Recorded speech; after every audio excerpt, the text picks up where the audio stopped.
Olá e bem-vindo. Hoje a gente tem um material um tanto, Inusitado. um pouco diferente, né? Sim, é o índice de um livro. O Livro dos Médiuns, de Allan Kardec.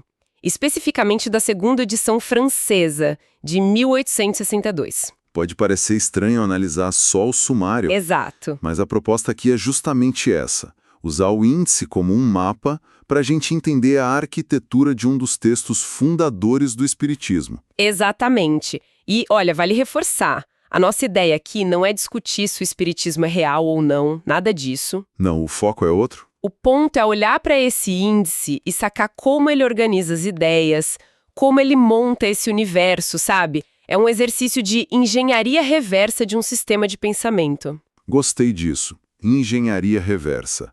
E o livro se apresenta como um guia dos médiuns e dos doutrinadores. E o índice nos mostra, então, o esqueleto desse guia. Perfeito. Então vamos abrir esse mapa. A primeira coisa que, assim que a gente bate o olho e percebe, é que não é uma coleção de histórias de fantasma. Não mesmo. Longe disso. Pelo contrário, a estrutura é quase obsessivamente organizada. Vai da filosofia mais básica até um manual de regras para criar uma sociedade. É um projeto de mundo inteiro contido num índice. E é um projeto com uma ambição gigantesca para a época. Ele quer pegar um assunto que vivia na penumbra, sabe? Entre o misticismo e o entretenimento de salão. E dá a ele um verniz de seriedade de método. Isso. Certo. Então vamos começar por onde o próprio Kardec começa.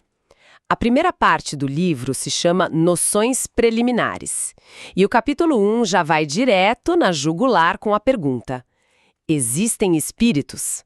O que já é uma escolha estratégica genial. Sim, porque ele não assume que o leitor já acredita. Ele parte do princípio. Exatamente. Ele não diz aceite, ele pergunta: será que existem? E logo em seguida, no capítulo 2, ele discute o maravilhoso e o sobrenatural. Ou seja, ele está lidando de frente com o ceticismo do leitor. Sim. Ele está dizendo: olha, eu sei o que você está pensando, que isso tudo é fantasia, então vamos conversar sobre isso primeiro. E aí vem o pulo do gato no capítulo 3, método. Ele não pede fé cega, ele propõe um método de investigação. Isso é muito poderoso. Muito. Em vez de ser um livro de revelações, ele se apresenta como um manual de campo para um explorador. Um explorador do invisível. Exato. E a gente tem que se situar no tempo. Estamos em meados do século XIX. A ciência estava explodindo, organizando o mundo em catálogos, taxonomias, a era de Darwin. Exatamente. Pense em Darwin, que tinha publicado A Origem das Espécies poucos anos antes. O mundo estava sendo medido, classificado, entendido através de sistemas. E Kardec pega essa linguagem emprestada. Ele pega a mesma linguagem, essa mesma autoridade do método científico para dar legitimidade ao espiritismo. Ele não está só escrevendo um livro de crenças, ele está tentando fundar Uma ciência do espírito, né? Exatamente, uma ciência do espírito. Faz todo sentido. Ele está usando as ferramentas da época para validar o campo de estudo dele. Ok, superada essa base teórica, o livro mergulha de cabeça nos fenômenos. E como mergulha? A segunda parte das manifestações espíritas é o coração da obra. E começa exatamente onde a cultura popular espera. Manifestações físicas e mesas gerantes. A imagem clássica da sessão espírita. Sim, ele começa pelo mais palpável, pelo mais visível. O capítulo 4 é sobre a ação dos espíritos sobre a matéria, mas o interessante é a progressão. Ele vai construindo uma escada, é isso? Isso, uma escada que vai do físico para o intelectual. Começa com a mesa que se mexe e vai subindo em complexidade e sutileza. Logo depois das mesas, ele introduz as manifestações inteligentes. A mensagem é clara. Não é só barulho, tem uma inteligência por trás. Exato. E a variedade de fenômenos listados é impressionante. Temos o capítulo 12, pneumatografia ou escrita direta. A ideia aqui, pelo que o título sugere, é que a escrita apareceria no papel. Sem que ninguém tocasse. Exato. E logo depois a pneumatofonia, que seria a voz dos espíritos se manifestando diretamente no ambiente, sem usar a garganta de um médium. Isso. São fenômenos que eliminariam, em tese, a intermediação humana mais óbvia, tornando a prova da existência dos espíritos mais pura, digamos. Mas ele não para por aí, não. A lista continua com capítulos que parecem saídos de ficção científica da época. Sim. Como o capítulo 7 sobre bicorporeidade e transfiguração, ou seja, a ideia de uma pessoa estar em dois lugares ao mesmo tempo ou de um espírito alterar a aparência física de um médium. A estrutura mostra que eles não fugiam dos fenômenos mais cinematográficos. Com certeza não. E tem um que eu particularmente acho mais fascinante de todos, o capítulo 8, chamado Laboratório do Mundo Invisível. Uau, só o nome. Só o nome já é uma declaração de intenções.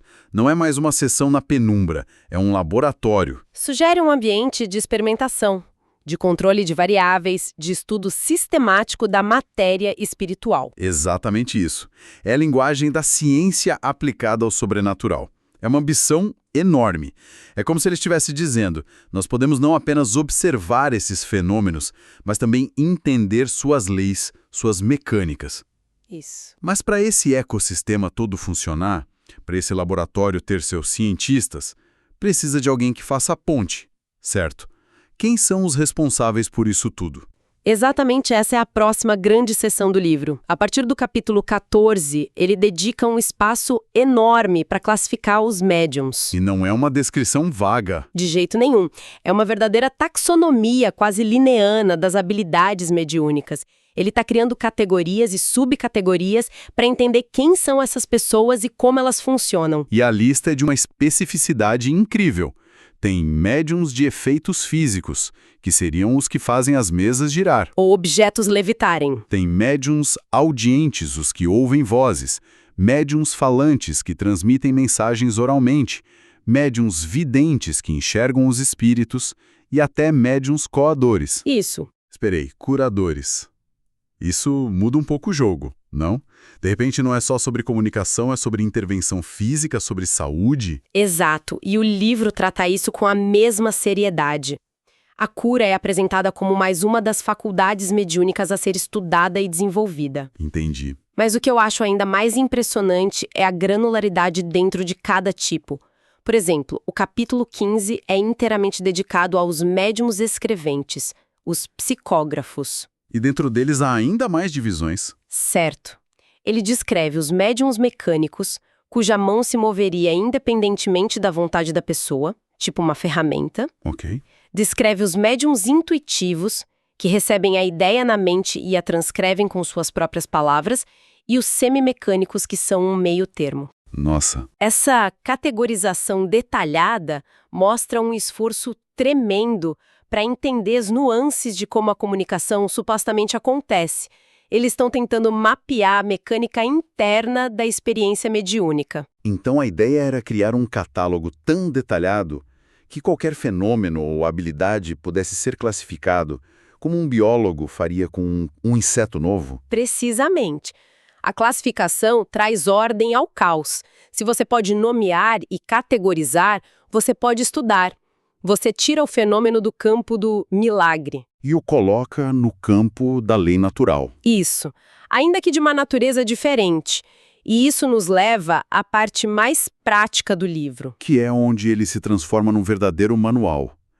O capítulo 17 é sobre a formação dos médiuns. Ele não trata a mediunidade como um dom místico que simplesmente acontece. Não, ele trata como uma habilidade que pode e deve ser desenvolvida, treinada.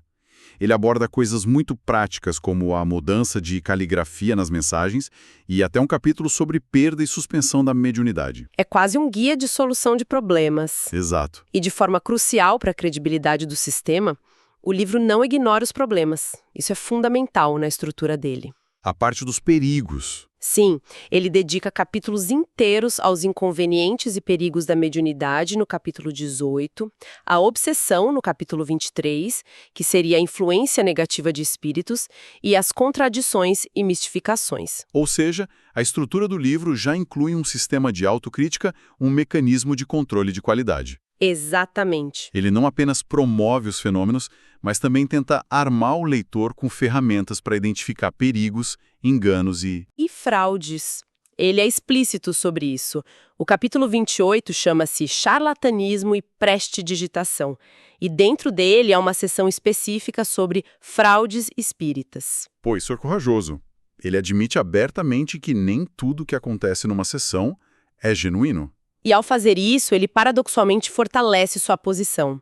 Ele não está defendendo tudo cegamente. Ele está propondo um método para separar o joio do trigo.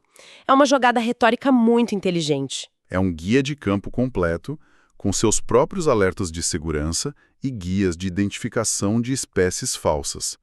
Mas a análise não para no indivíduo, no médium solitário. O livro dá um passo adiante, né? Sim, e esse é talvez o passo mais ambicioso.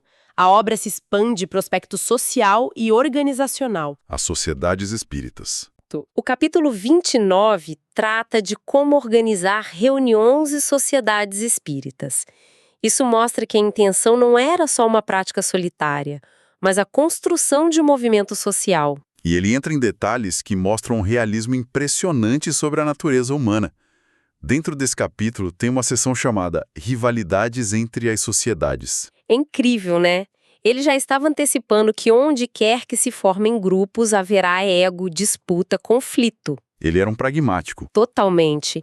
Ele sabia que para o movimento sobreviver e crescer, precisava de estrutura, de regras. E para evitar o caos, o capítulo seguinte, o de número 30, propõe um modelo completo de regulamento para uma sociedade espírita. Sim, concessões sobre administração, finanças, o papel do presidente, como conduzir as sessões. É praticamente um estatuto social. É a passagem da fenomenologia para a sociologia. Ele está construindo uma instituição. Uma instituição. E para que essa instituição funcione, todos precisam falar a mesma língua. E é exatamente assim que o livro se prepara para terminar. Uma das últimas sessões é um vocabulário espírita. Ah, claro. Ele define termos como perispírito, erraticidade, encarnação. Isso é fundamental. Ao criar uma linguagem comum, ele está criando uma realidade compartilhada para seus seguidores. Ele garante que um espírita em Paris e um em Lyon, ao falarem de manifestação, estejam se referindo à mesma coisa. Dentro do sistema que ele criou. Exato. Uau! Olhando em retrospecto, só por essa jornada através do índice, fica claro que o livro dos médiuns é muito mais do que parece. Muito mais. Não é uma coleção de contos, mas uma tentativa metódica, quase uma obsessão de construir um sistema completo e à prova de balas. Boa definição. Ele parte da filosofia, né? Existem espíritos, passa pela fenomenologia, o catálogo de manifestações, mergulha na psicologia do médium e termina na sociologia, com as regras para os grupos. A estrutura revela exatamente isso, uma tentativa de criar uma doutrina que fosse ao mesmo tempo uma filosofia de vida, uma ciência experimental e uma prática social organizada. Tudo documentado num guia que buscava ser definitivo.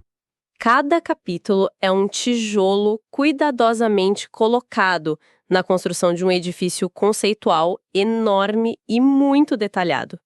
Ele queria que seu movimento fosse levado a sério, e a arquitetura do livro reflete essa ambição. E para deixar uma reflexão final, algo para ficar remoendo depois, um dos capítulos listados, o de número 22, é intitulado simplesmente Da Mediunidade nos Animais. Ah, esse é ótimo. A gente passou por ele, mas vale a pena voltar. Apenas esse título, sem mais detalhes, já explode a cabeça com um monte de perguntas. Com certeza. Que tipo de fenômenos espirituais Kardec e seus contemporâneos acreditavam que os animais poderiam manifestar? Seria a mesma coisa que nos humanos? Um cachorro poderia psicografar? Provavelmente não. Mas então o quê?